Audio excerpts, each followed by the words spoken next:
Yes, you're listening to the Total Cricket Podcast. I hope you're having a good one. Sachin here, as always, to take you through the latest happenings in the world of cricket. And today I'm previewing the Test series between Pakistan and Sri Lanka to be played in the UAE. Just the two matches for this series. Let's start by looking at the context of this series for Sri Lanka. They are struggling greatly in this format. This year, they've played 8 Test matches. They've only won 2 and they've lost 6. Those 2 victories coming against the 2 lowest ranked sides in the world, Zimbabwe and Bangladesh. Is this a terminal decline or will we see a resurgence? As for Pakistan, they've also struggled greatly in recent times. They've lost 7 of their last 9 Test matches, but more importantly, this is the start of a new era. Misbah-ul Haq and Yunus Khan have retired, and it's a case of whether they can remain just as good as they were without them. Such big boots to fill, can they fill them? But let's have a closer look at the two teams, and I'll start with Sri Lanka looking at the squad. They made several changes from the side that took on India. In comes Sadira Samarawikrama, Roshan Silva, Kaushal Silva, Lahiru Gamage, Nuan Pradeep, and Suranga Lakmal. Out go Lahiru Kumara, Malinda Pushpakumara, Dhananjaya De Silva, Angelo Matthews, Dushmantha Chamira, and Upul Taranga. Now, looking at the incomings first, and it's nice to see Sadira Samarawikrama given a chance. He was the top scorer in the Premier League tournament last season. He's 22 years of age, young, right-handed opening batsman. Upul Taranga has vacated the position. He decided to take a 6-month break from Test cricket. I think it's the right decision. He wasn't performing, had a terrible series against India. He should concentrate on his white ball form. He is the captain in the white ball formats. So I like that selfless decision from Taranga, giving an opportunity to a younger player. The other opener that has been drafted into the squad is Kaushal Silva. He's played a lot of Test cricket for Sri Lanka, but he doesn't quite have the weight of runs behind him. Averages just a tick over 30, although he has made some very good contributions in the past. I think he was also a good man to bring back into the team someone with experience. He's a compact player. He has a decent technique. He has a good temperament and he applies himself very well. He's a limited player. He understands those limitations and he tries to play to his strength.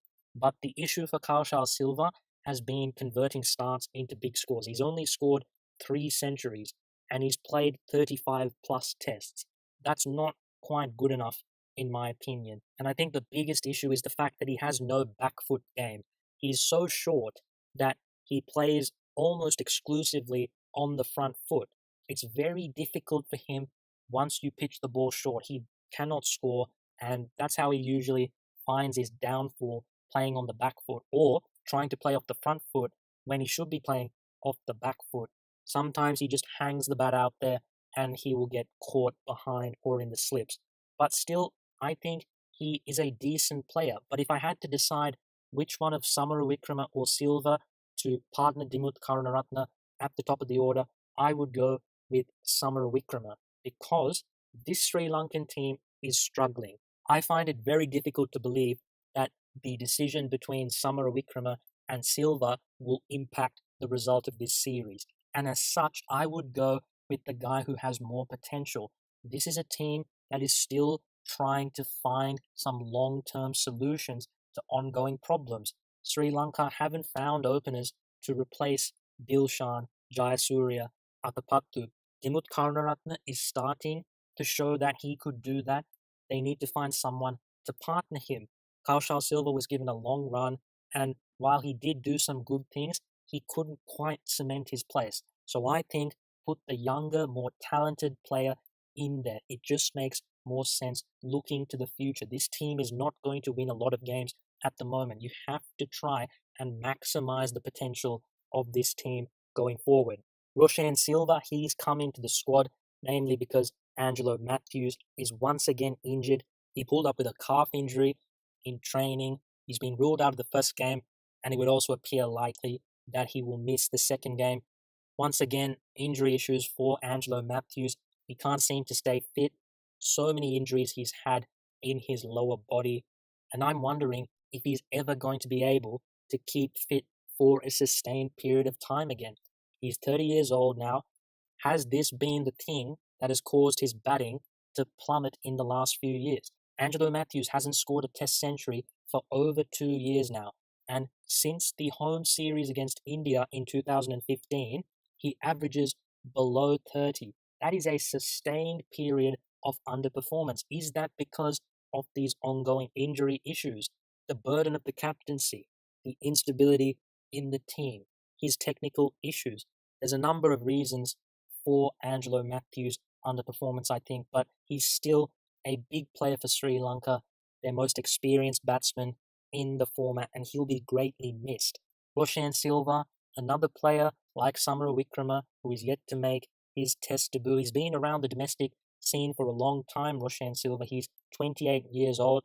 He has a first-class average of 48. He's been a regular in the Sri Lanka A team for many years now. He's a middle-order batsman, usually bats at 5 or 6, and I think that's where he'll slot into this team. I expect him to make his Test debut in the first game. But with his selection comes a very surprising exclusion. Dhananjaya De Silva left out of the squad, and I fear that he may not play another Test for a while. This is a guy who scored the highest aggregate in a series for Sri Lanka against Australia just a year ago. He then went to Zimbabwe. He scored another century in that tour, but then things went awry on the tour of South Africa.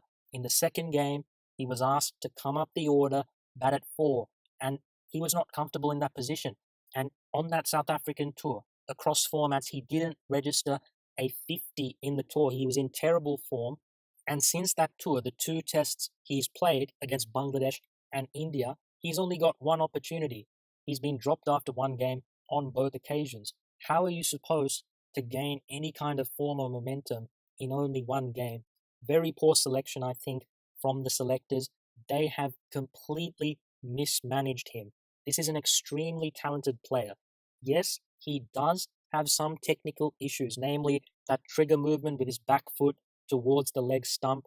He often stays inside the line of the ball, and as such, he's a candidate to get bowled or to nick off on the outside edge. But still, there's so much talent there. Sri Lanka don't have a limitless talent pool. You've got to give this guy a run in the team. So it's very unfortunate to see how things have worked out for him. He's in terrible form now. He can't score a run at the moment, and it's just not a great situation. You can't imagine he's got a lot of confidence because the selectors haven't had any patience with him. If they had given half the patience that they have with Kusal Mendis to Dhananjaya De Silva, I'm sure Dhananjaya would be just fine. But they were way too quick to cast him aside. It's very disappointing to see. And unfortunately, I think this may be a talent that is not fulfilled at least for the next few years. Because if he can't get in a squad that doesn't include Angelo Matthews, Asela Gunaratne, and Kusal Pereira, I can't see him getting a look in anytime soon.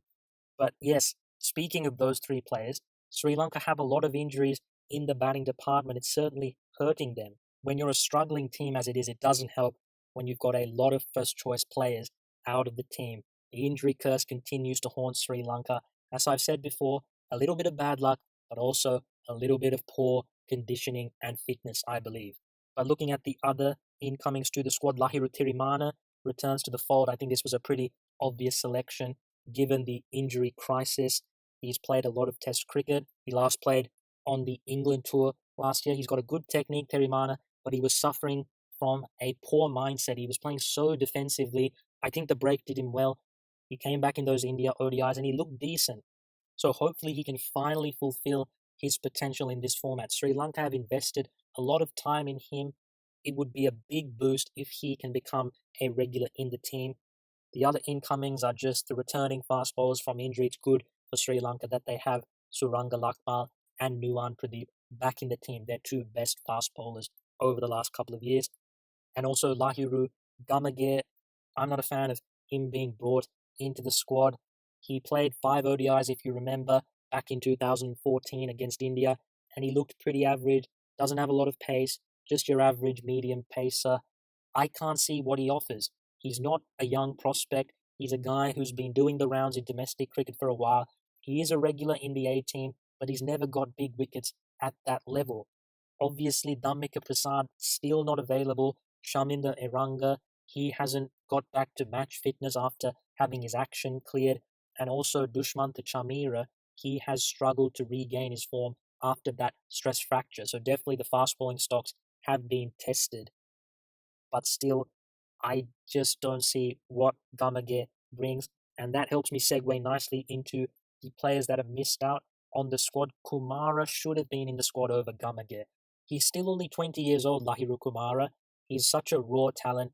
He bowls with a lot of pace, but he lacks control. He's all over the place. And in Asia, he can't be trusted in a two-man fast bowling attack. So in that sense, I understand the thinking of the selectors, but surely he should at least be in the squad. He's got more to offer, I believe, than Gamage. This is a guy that you need to nurture. Yes, he may not be good enough to be a first choice option at the moment, but at least have him around the squad. Let him do some remedial work. Try and work on his bowling. I think that would have been a better option. I've talked about a lot of the other players who are missing out, like Dhananjaya De Silva, Angelo Matthews, Dushmantha Chamira, and Upul Taranga. But the other man to miss out that I haven't yet talked about is Malinda Pushpakumara. Played those last two tests against India, picked up 5 wickets at 47, had an incredible first class record coming into that game, averaged under 20, had taken close to 600 wickets, but I thought he was pretty poor. Now you can make an argument that he should have been given a longer rope because Rangan Herath, the incumbent left arm orthodox, we don't know how long he's going to be around for, and surely you would want an heir to his throne. But I don't think Pushpakumara is the answer. I don't think he bowls at the right speed. I think it's too slow. And I also think that he doesn't generate enough bounce. He's a pretty run-of-the-mill bowler. And he is the perfect case study to show what is wrong with Sri Lankan domestic cricket. On pitches that are so in favour of the spinners, he is rampant. But those conditions do not prepare you for the international game where you face much better batsmen on much better pitches. And he found that gap too hard to bridge. 2 games, you could say it's not enough, but I would argue that Amila Aponso is a better option to potentially replace Rangan Herath in the future. He's played some ODIs. He's only 24 years old. He's a lot younger than Pushpakumara. He would be the man I go to if you wanted to pursue that option of the left arm orthodox. But there's no rule saying you have to have a left arm orthodox bowler. And I think with Herath around, playing 2 left arm orthodox bowlers, I don't think that's the best use of resources. So I'm perfectly fine with Malinda Pushpakumara missing out. And that's it for the changes to the Sri Lankan squad. In terms of the 11 I'd like to see, it would be Dimut Karunaratne opening with Sadira Samaravikrama, Kusal Mendis at 3, Dinesh Chandimal at 4, Lairu Tiriman at 5, Roshan Silva at 6, Niroshan Dikvella at 7, Rangan Herath at 8, Lakshan Sandakan at 9, and the 2 fast bowlers would be Nuwan Pradeep and Vishwa Fernando. I'd like to see Vishwa Fernando given a go. Suranga Lakmal wasn't good against Zimbabwe, and he wasn't good in the first test against India. He's just coming back from injury, and I thought that Vishwa Fernando showed something in the game against India. I thought he bowled quite well in that 3rd test. The other notable exclusion you might be thinking of from my proposed 11 is Dilruwan Pereira. I don't want to see him play. This is a guy that averages 60 with the ball this year in the 6 tests he's played. That is simply not good enough. I don't think he should be in the squad, if I'm being honest with you. He's 35 years old. You've already got Rangan Herath, who is 39 years old. This is a team that should be looking to the future, not sticking with these over-the-hill old players. They should be looking elsewhere for replacements for Rangan Herath. Dilruwan Pereira is not performing with the ball, and while he has had a purple patch with the bat recently, his career average is a tick over 20. He's a good number 8, nothing more, nothing less. Lakshan Sandakan, he got a 5 in that last test against India. You have to keep him going. He needs to build momentum. He's an X factor, the Chinaman bowler. He has to work on his control, and the only way he'll get better is by playing games and the selectors having faith in him. Speaking of the selectors, The selection panel has been changed. The Sana Jayasuriya-led panel has departed, and now Graham LeBroy has been appointed as the head of the selection committee. Now, I don't know who actually picked this squad, so I'll reserve judgment on this squad. I feel like there are a few issues with it, as I'm sure you've already seen. But it's very difficult for me to say what's going to happen with this committee because we all know that there is always going to be an element of interference in selections from higher up authorities like the sports minister or other people in the political scene.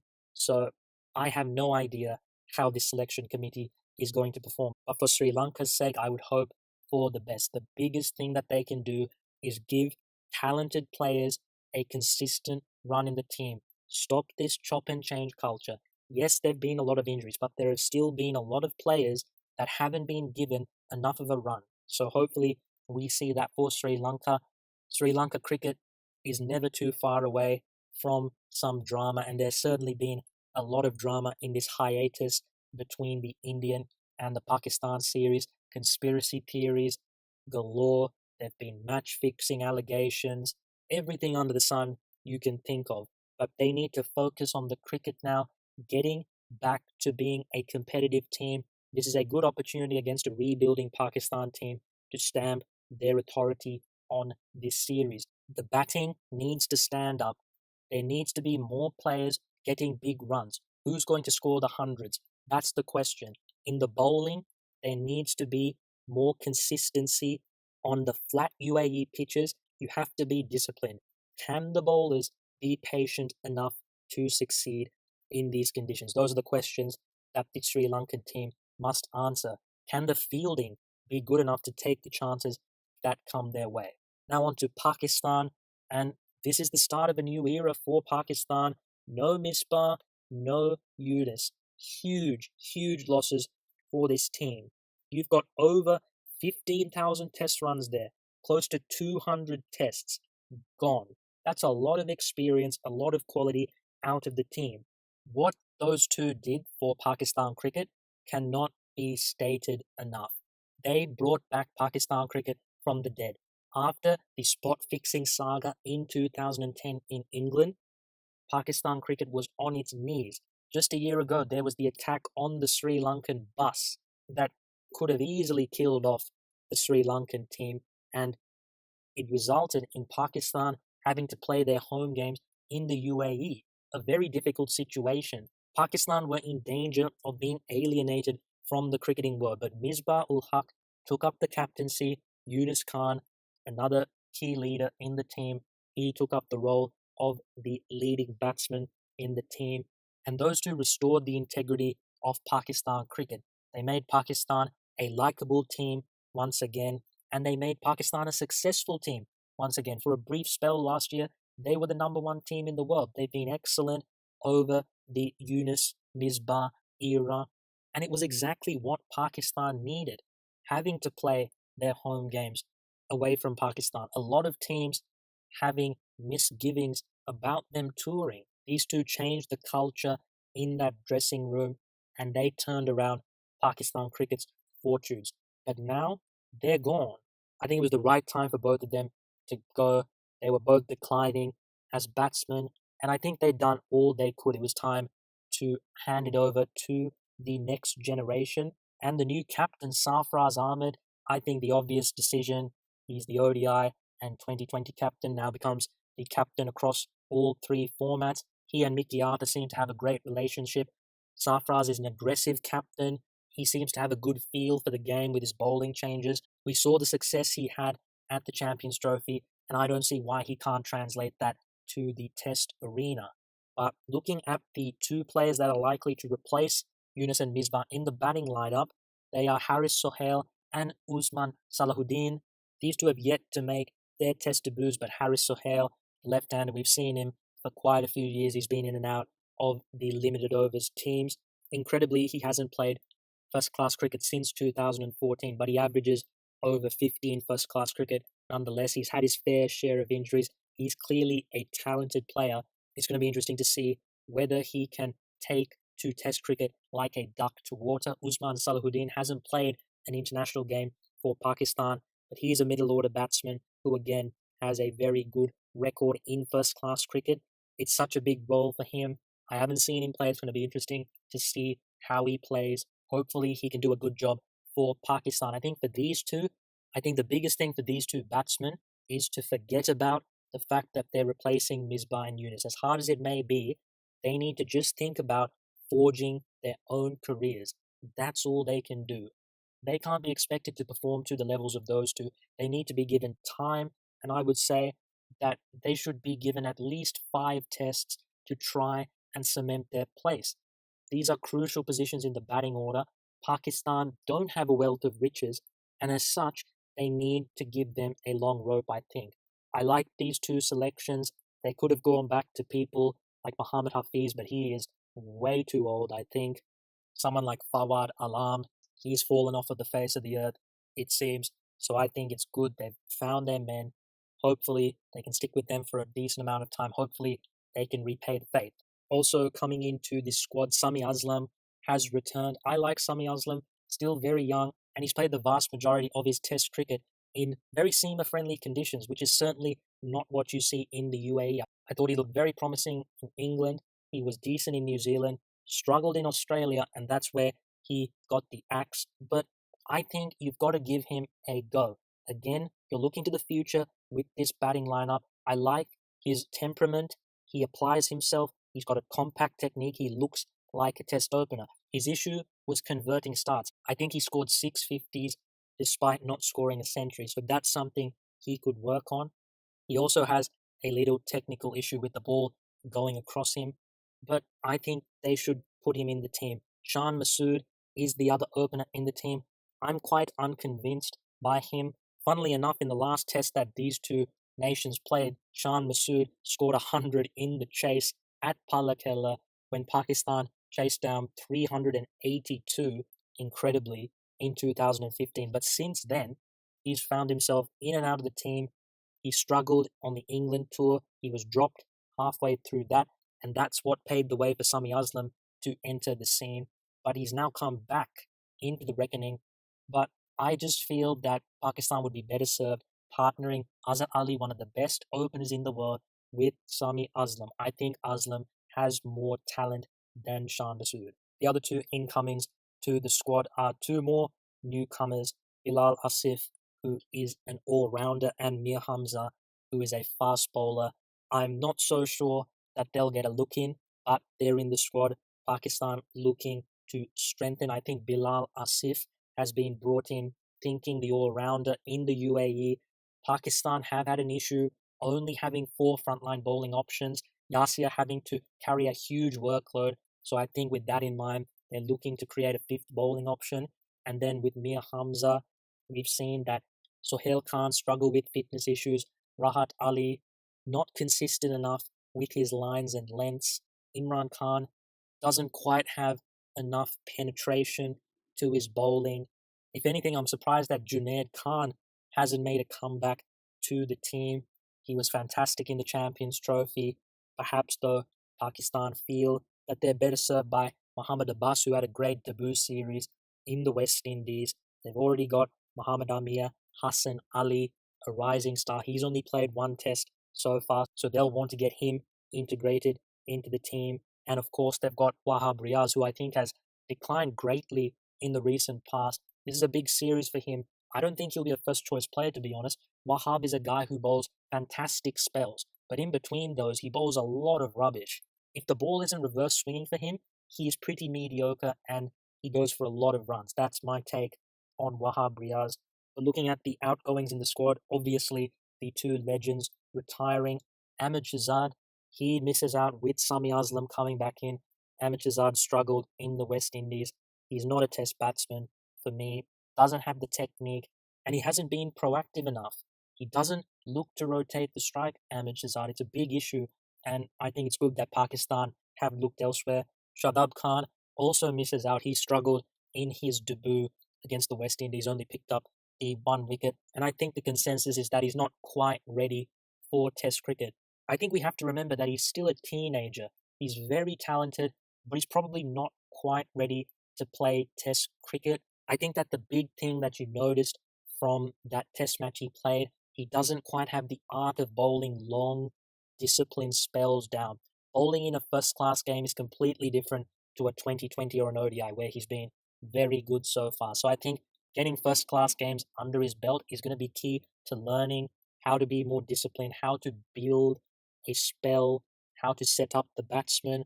I think that's going to be good for him. Also, getting more confidence in his bowling to throw the ball up more, to bowl the googly more. That's all part of a cricketer's evolution. So I see Shadab Khan as a guy who's going to play a lot of Test cricket, just not quite yet. They've already got a pretty decent leg spinner in Yasir Shah. Definitely at the moment the best leg spinner in world cricket.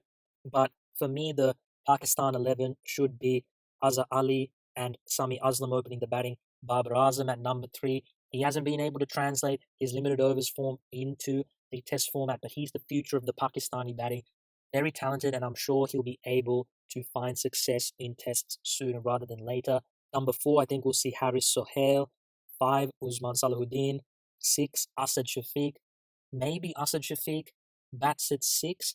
However, when he was put up the order to 4 in New Zealand, I remember he struggled. Number 6 is his position, I feel. Sarfraz Ahmed at number 7. And then the bowlers, Muhammad Amir, Yasir Shah, Muhammad Abbas, and Hassan Ali. I think Hassan Ali will be favoured ahead of Wahab Riaz and Mir Hamza. Muhammad Ashkar is also in the squad. He's a left-arm orthodox bowler, but I think Pakistan like their fast bowling. That's their strength. So I see them going with the 3 fast bowler, 1 spinner combination. The keys for Pakistan, that batting lineup, big pressure on Azhar Ali and Asad Shafiq, Sarfraz Ahmed as well. They're the 3 senior players in the batting lineup. Big pressure on Babar Azam to kick into gear in tests, and the 2 newcomers, Haris Sohail and Usman Salahuddin, to take the place of the 2 greats of the game. In terms of the bowling, they've got a fantastic bowling lineup. It's going to be about the batsmen giving them enough runs to play with, and also whether Yasir can arrest this little slump he has. I don't think he's quite been at his absolute best recently. I think since the Tour of England, he's been a little bit hot and cold. Part of it is the amount of overs he's had to bowl, and also some questionable tactics with him continuing to bowl around the wicket quite a lot. I'd like to see him bowl a little bit more positively, aggressively. If they can get him going at his best, that's a very scary bowling lineup. My prediction for the series, I have no idea how this series is going to go. Pakistan are an unknown quantity without Misbah and Yunus. Sri Lanka, they're without Angelo Matthews. They've been struggling a lot recently. I would have to favour Pakistan at home. I think on the flat UAE pitches, they have better bowlers to extract something out of the surface. And also, the second test is a day-night test. Pakistan have played 2 day-night tests. Sri Lanka have yet to play one. In fact, they haven't even played pink ball games at the domestic level. So none of the Sri Lankans have experience with the pink ball. And as such, I have to favour Pakistan. I'm going to predict a 1-0 win for Pakistan. I think there'll be a draw. The UAE, very flat surfaces we see. And then Pakistan will win the pink ball test, in my opinion. But nevertheless, I hope for a very competitive series. The first game starts on Thursday, the 28th. So I certainly look forward to that. But that is it for me today. I hope you enjoyed the podcast. If you did, you can check it out on iTunes, SoundCloud, and YouTube. The links to all those platforms can be found on the Twitter page. Do let me know how you think the series will go. But until next time, thanks for listening, and I'll see you later.